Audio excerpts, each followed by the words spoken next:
那个。我躲了，躲了。开机。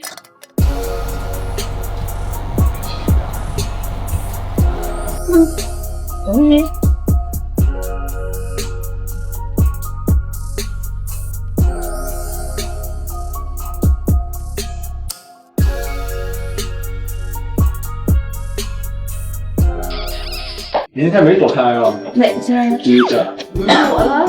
没躲开，是吗？我好热的人家了，失忆了，不再来一场。听着啊？真的吗？啊！好的声音有没有？首先和我说自己很好，买点好吃的，想可以拿樱桃。知道了。行，我给你买。你说什么？下巴磕在我脖骨上。